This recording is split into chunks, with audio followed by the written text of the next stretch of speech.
There for Care is brought to you by CareScout with the goal of sharing real-life conversations about aging care. Views expressed on this program are the speaker's own. We do not provide medical, legal, tax, financial, or other professional advice. Always talk to your own professional advisors for advice tailored to your needs.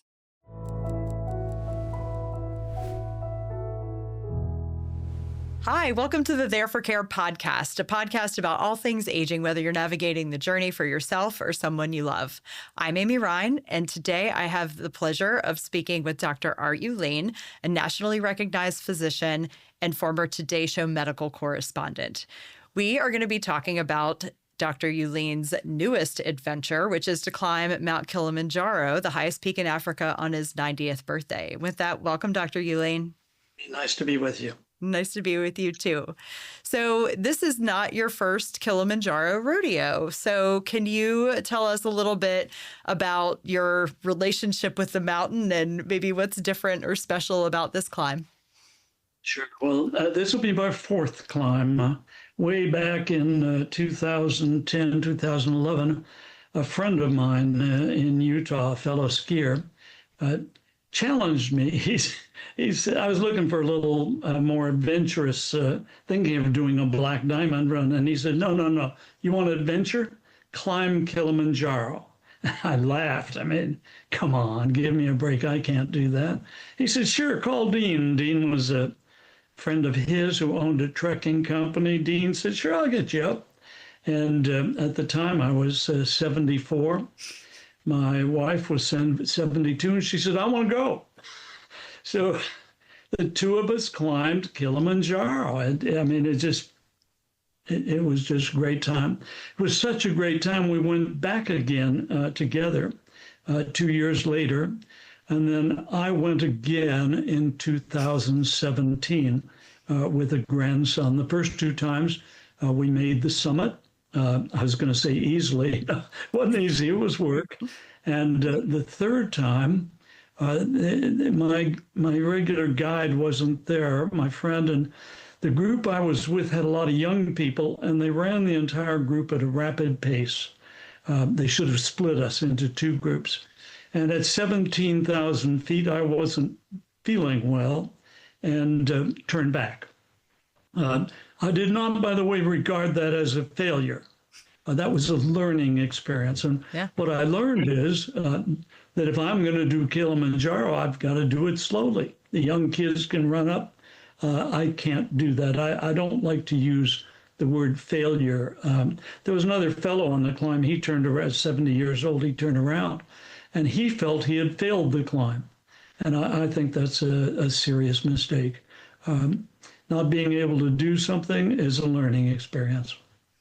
What is the elevation and the distance on that climb, just for reference? The top of the mountain is at 19,341 feet. And by the way, I use the word climbing. We climbed Kilimanjaro. And the truth of it is there is no technical climbing involved. I've done technical climbing in South America on a glacier, ropes, crampons. I mean, it's a different experience. This is an uphill trek, 30, 35 miles uphill, depending on which route you take. But it is just a slow plod uphill. People ask me, well, how do you do it? And the answer is really simple. You put your left foot forward. Then you put your right foot in front of the left foot. And then you repeat that 55,000 times, and you're at the summit. So you did your first few climbs, and then we're going to come back to this next climb. You did those first few climbs with, people you love. Like, can you talk a little bit about why you chose to, bring a partner and what those experiences meant for you? Well, our family has always done things together. I have 3 kids, 7 grandchildren. We ski together. I have traveled, my wife and I have traveled with all of the grandchildren. We've been to Antarctica. We've been to every continent with them. And this is just who we are. The family is very active, very loving. I've been married to the same woman for 65 years, an amazing woman. she won't let me say her age, but let's just say we're couple of years apart. She's working two jobs now. Um, she has a job as a glorified usher at the Academy of Motion Picture Arts Museum, but she is a tour docent at a fine art museum, the finest contemporary art collection in the country. And 2, 3 times a week, she's out leading tours through this collection. So it's wonderful to have a family that shares the same kind of adventures, but is also reliable. It's wonderful. I have the comfort of knowing that if something happens to me, and it's going to, right? We're all mortal. She's okay. She will be okay. I love independent women. That's great. So this next climb, why do it again? I mean, you've climbed it, you said 4 times, and this all just started, what, 15 years ago? It's not like this has been a lifelong thing. This is a late in life new hobby, it seems like, climbing Mount Kilimanjaro. So why do it now? What are you hoping to inspire? Well, my flippant answer would be, why not?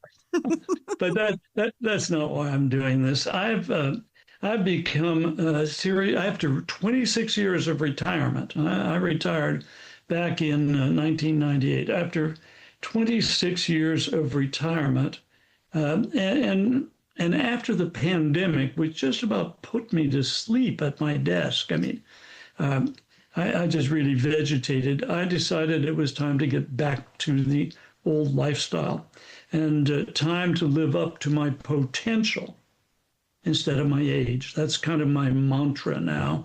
Live up to your potential instead of your age. And the problem was, I didn't know what my potential was anymore. And my wife actually put me up to this. She said, "You think you've still got Kilimanjaro in you?" And I thought, well, I'm going to find out one way or the other. I'm not afraid to go up and turn around if I can't do it. So I called my former guide on all those climbs, and I said, "What do you think? You willing to do it?" And he said, "Of course I'm willing to do it, but we just need to slow it down a little bit." So our first climb was in 7 days. Our second one was in 9 days, and I will be doing this in 13 days. Gives us plenty of time to rest, to acclimate. And frankly, I'm not worried about the work. I've been in training for a few months now. I'm worried about the cold. I hate cold, Amy. And I actually just called and asked if I should get an electric vest and electric socks. They actually make them with heaters. Yes. And he said, "Well, you can bring them along, but we can't charge them on the mountain." So he recommended skipping that expense. Oh, wow. Yes. I'm very familiar with the heated vests and all of the other different options as a soccer mom. The sidelines get cold, but nothing like what you're going to feel at 19,000 feet. Maybe you could just keep it charged and bring it with you for like the last few days. The secret is lots of layers of clothing. Yes. Can you, so you talked a little bit about your training regimen. Can you tell us a little bit what that looks like? Yes, I walk regularly, several miles, 2 or 3 times a week. I'll walk somewhere between 4 and 8 miles. The other days I walk a mile or 2. I've got this great system that gives me an incentive to walk. We have the world's finest gelato stores here in LA. And there's one a mile away from my home. And if I walk to that store, I get to eat a small gelato.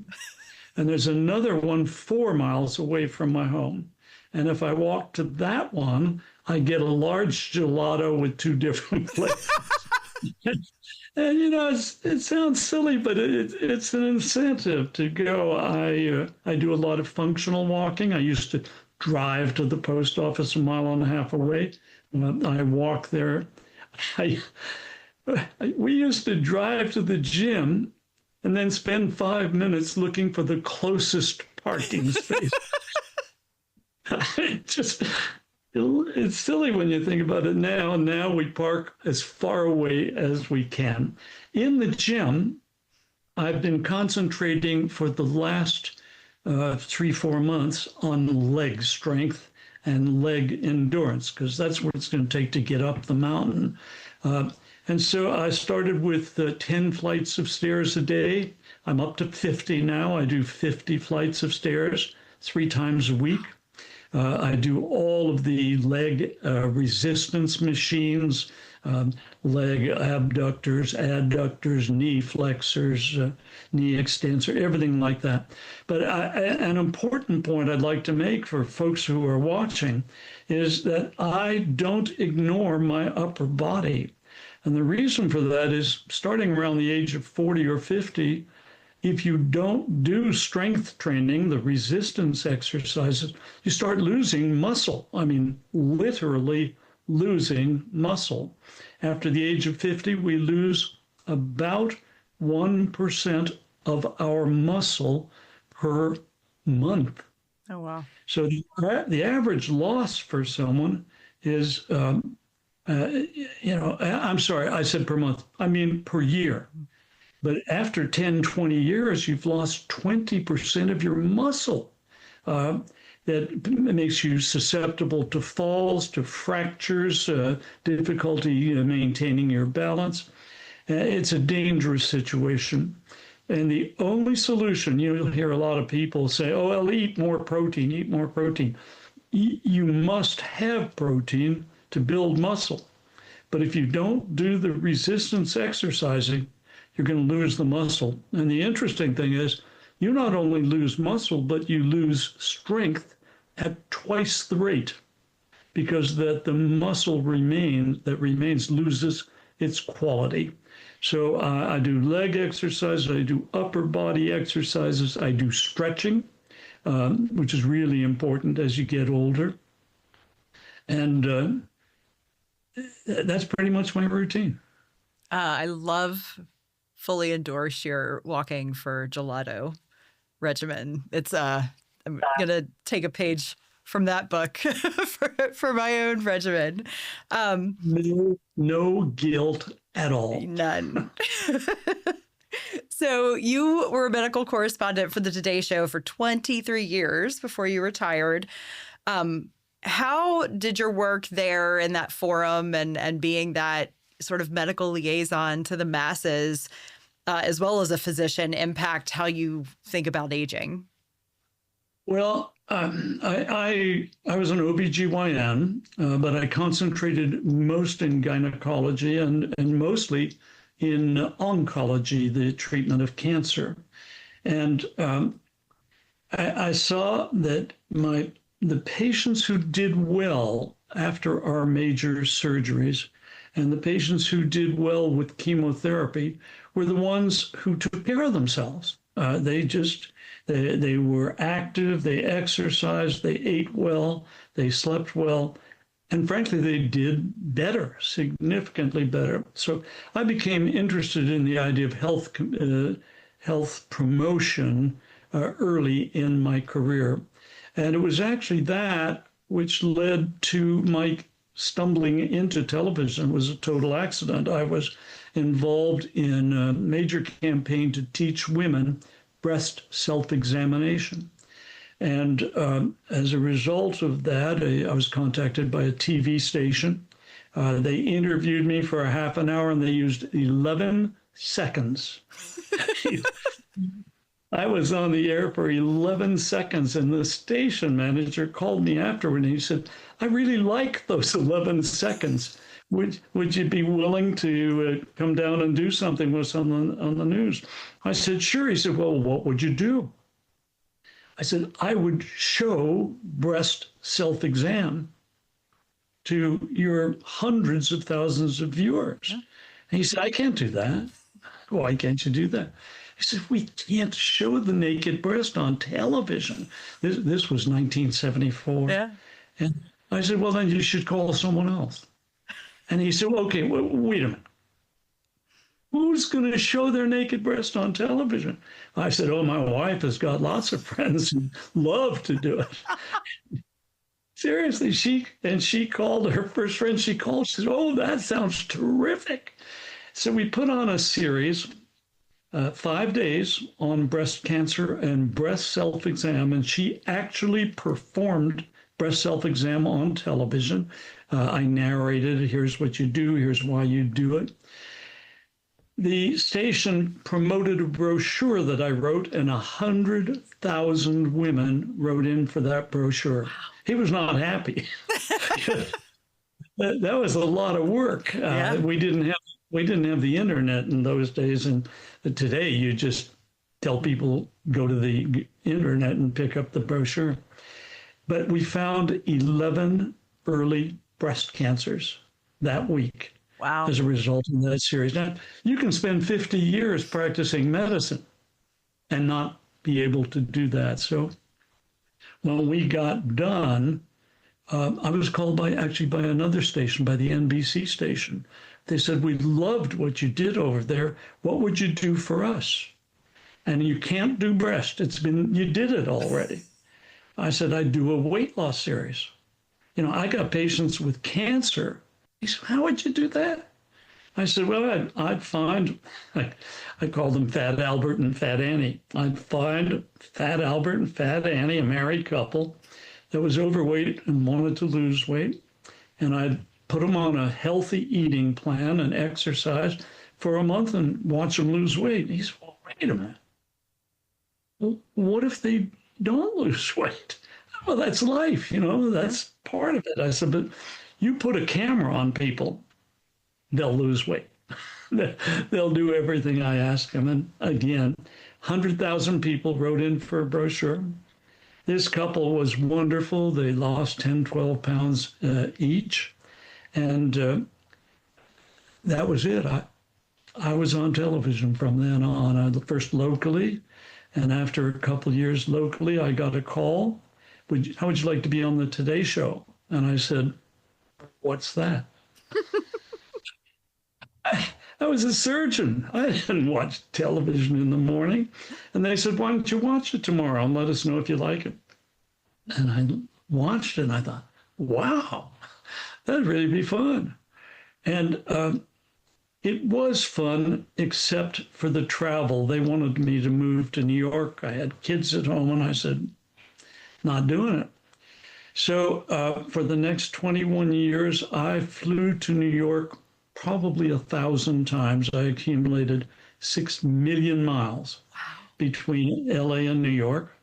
And finally, at the end, they literally wanted me there all the time. I was doing some of the spots by satellite. And I said, it's time for me to go. 21 years that's a long time. And so I retired then. Yeah.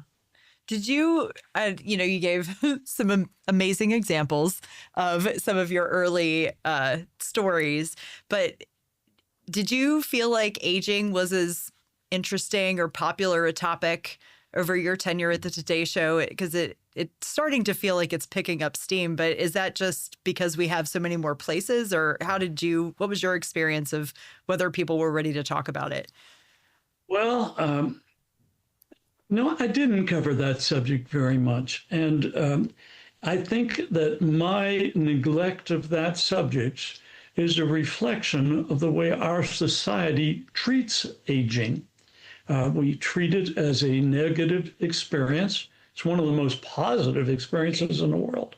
I can't wait to get older. I mean, please, dear God, I want to get older. All right. I love the experience, but I was a young buck, and I thought of aging as a period of decline. Who's interested in old people? And I feel bad about that now. But then I got a little older, and I got a lot older.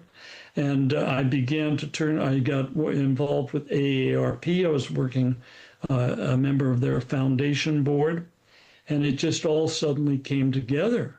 Here was an opportunity to take my skills, my knowledge, my experience as an educator and a physician, and put it to work trying to promote healthier lifestyles among older people. And it's so critical. I know you appreciate this, but right now they blame all of the diseases of aging on disease. And I personally believe that the vast majority of problems we see in older people are not the result of disease, it's the result of self-neglect. I go to I have a couple doctors I see regularly, a dermatologist because I spent too much time in the sun, and a gerontologist because I just want to keep getting checked. If something's going to happen to me, I want to catch it early. And when I'm in their offices, both dermatologists and gerontologists have a lot of patients who are older. I'm sitting in the waiting room and I watch men and women struggling to get out of their chair. It's literally a struggle for them to stand up and get out of their chair. And then they shuffle across the floor, looking a little unstable, to go into the doctor's office. When they call my name, I jump up and I bound into the office because I take care of myself. It's those 50 flights of stairs that make it really easy to do the rest of the stuff. And by the way, most people do exercise. They exercise because they've heard it'll increase their lifespan. It will do that, no question about it. It increases your health span, the percentage of your life that you actually spend in good health. And I want to be in perfect health when I die. I want people to say, "What happened? He looked so good yesterday." I want to be in perfect health till the day I die. But the benefits of exercise happen today, tomorrow. I feel more vigorous. I sleep better. And that's the message I'm trying to give people. We have something that's known as a present day bias. And people are always biased in terms of the rewards they can get today instead of the rewards that they might get 20 or 30 years ago. And the message I'm trying to get out to people is the things I'm talking about, good exercise, better sleep, better nutrition, stress management, will make you feel better today. It's not a long-term investment. I also talk about the need for investment. We see people who will, I ask them, how much would you pay for an extra year of life? Well, I'd pay anything. I've got wealthy friends who talk about, I'd pay millions. How much would you pay to stay healthy until the day you die? Oh, wow. Tell me what it costs. I'll get the money. But they won't invest 30 minutes a day in their health. It makes no sense to me. It drives me crazy. But actually, I find that challenging. Anybody can work with Charles Atlas or someone who's already jogging a few miles a day. But it is a real challenge to take people. Some of you who are watching at home right now, you ought to try it a little bit. You'd be surprised how good it feels. What's a good first step for somebody who maybe, just for all the reasons that people have to not put their health first, but they're ready now. So what's a first good step or two you might recommend? So glad you asked that question that way, because the first step is toward the front door. And the second step should be closer to the front door. And then you open the door and you walk to the corner. You don't have to walk 4 miles. I believe it is really critical to start small. Mm-hmm. Some people, many people, huge number of people won't get started because they just don't feel they can do it. I can't jog 5 miles. Well, hey, neither can I. But what you can do is walk to the end of the block. And actually, you'll find you can get back home. You can make it there and back. And tomorrow, maybe you walk halfway around the block. And 5 days later, you walk the whole block, all the way around the block. And then next week, you turn around and walk the block in reverse. And gradually, slowly get there. I don't tell people, empty your closet of all the food that you've got in there and fill it with plants. I mean, you hear people saying you shouldn't be eating but plant food. Well, if you've been eating processed food, meat, fat all your life, you can't give it up in a day. Willpower never wins, never wins. The environment is always stronger. So trust me, if you've got M&Ms in your closet, you're going to eat them. It's just going to happen. So here's what I tell people. I say, listen, do you think you could eat a carrot? One carrot? Yeah, I could eat a carrot. I said, show me. They'll eat the carrot. Oh, great. Tomorrow, why don't you buy yourself a red pepper? Eat that with the carrot. Yeah, I could do that. And they say, well, what should I be eating? I said, just go to the market and look for the most colorful vegetables you can find and fruits. And the more color they have in them, the more good nutrients in them. Blueberries, blackberries, red peppers, dark green kale. That's all you got to remember. I'm not going to tell you what to eat. Go look for bright colors. And you know, they come back, they do it, and they like it. I tell them to read labels. Read a label and ask yourself, do you want to eat all those chemicals? It's okay with me if you do. But you ask yourself, do I want to eat all those chemicals? The most important questions I can ask people, I ask them, how do you want to spend the last 10 years of your life? We've all seen people who really look miserable their last 10 years. You want to spend them that way, or you want to spend them the way I do, jumping out of chairs and climbing Kilimanjaro? Well, I want to spend them the way you do, but I can't climb Kilimanjaro. Can you take one step toward the front door? Yeah, I can do that. And that's the message I would give folks. I love that. What would be the first step? Yeah. And the first step applies to everything, by the way. And sleeping, it would be it's stunning what a difference good sleep makes. And you don't have to go to bed at 6 o'clock, but maybe you could turn the TV set off half hour earlier and go to bed. So just skip 1 half-hour episode. When it comes to stress management, maybe just clean some of the clutter off your desk. Get rid of some of that stuff. It is astonishing because we spend so much time sweating small stuff.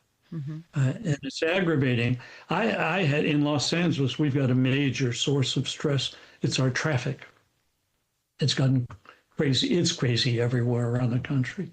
But here in LA, they run red lights. They run stop signs at 30 miles an hour.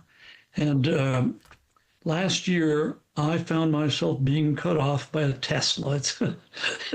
Teslas are really bad out here in LA. And I got so angry, he almost hit me, that I found myself, I was swearing at him. Mm-hmm. I was really angry. And I thought to myself, I pulled over to the curb. I said, calm down.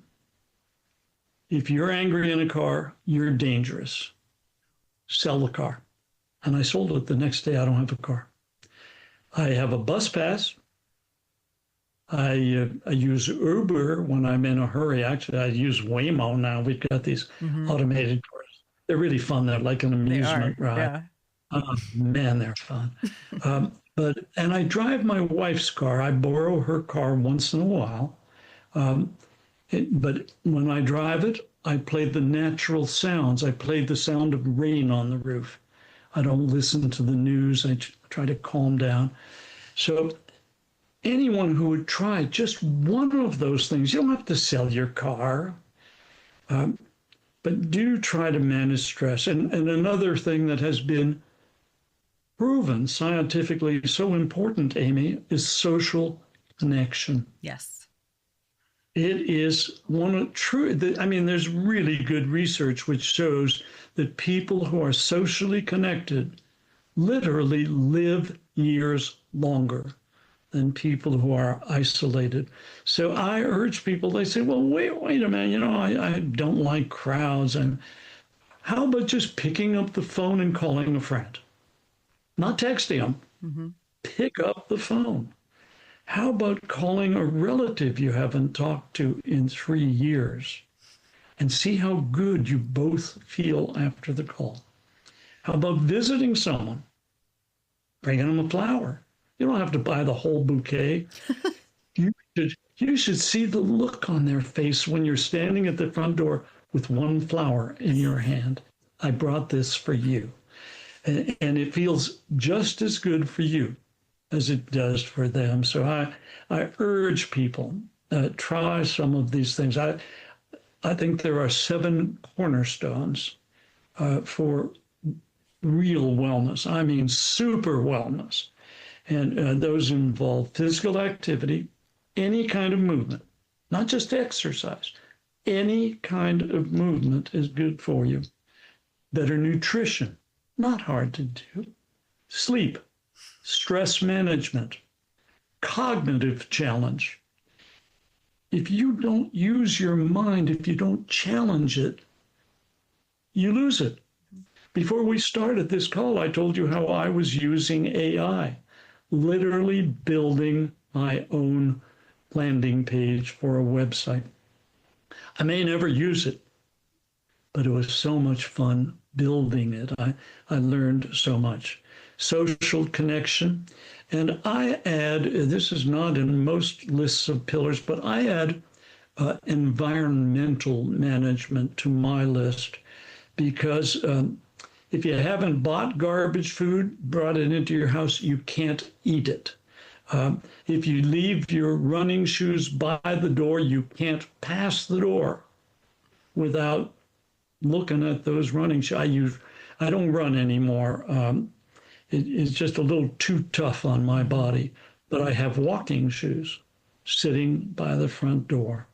I never put my gym clothes in the closet. Bugs my wife, but I need the gym clothes out at the foot of the bed as a reminder. You just got to go to the gym. I don't like the gym. I got to be really honest. I do not like exercise. One of the guys in the gym said, "Don't you feel good after doing this?" No, I feel good when I leave this place. Yeah. Yep. But it feels so good afterward. So you need to design your life and your environment in a way that is supportive of the things you want to do. I leave my phone at home. I was glued to my cell phone. You know what people, by the way, it's turned off right now, okay? I turn it off so it can't ring. So I don't want it to ring. So I turn it off. I leave it home. The cell phone's stressful. You see these people walking down the street. They're not even looking at the trees. They don't see the flowers. And they're shouting on the phone at someone or they're reading bad news. So I urge people, start small. You don't have to leave your cell phone at home, because I know that's going to make some people feel anxious, but you could turn it off before you put it in your pocket. That way you won't have to worry about it ringing. Yeah. So I am going to bring us home here and ask, what are you most looking forward to for your Kilimanjaro climb, as well as what are you going to do after that? Like how are you going to top that at 90? Well, that is a really good question. And the answer is I'm not 100% sure. I really believe in staying flexible. And by the way, my wife is not doing this climb, but I'll tell you what she is doing. This wonderful 86, whoops, I said it. We can cut that out. I just said her age on the air. She's going to get in her car and drive alone, specifically doesn't want anyone with her, across the country, visiting art museums and presidential libraries while I'm gone. I want to be your wife when I grow up. Oh, boy, I tell you, I do too. The other thing I will tell you is that I have already purchased my season ski pass for next winter. I love it. So I can be sure. Will I do any more climbing?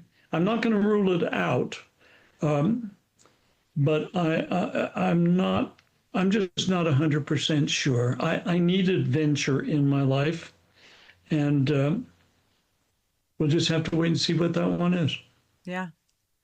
Thank you so much. This has been a hilarious and lovely conversation, Dr. Ulene. I appreciate the time.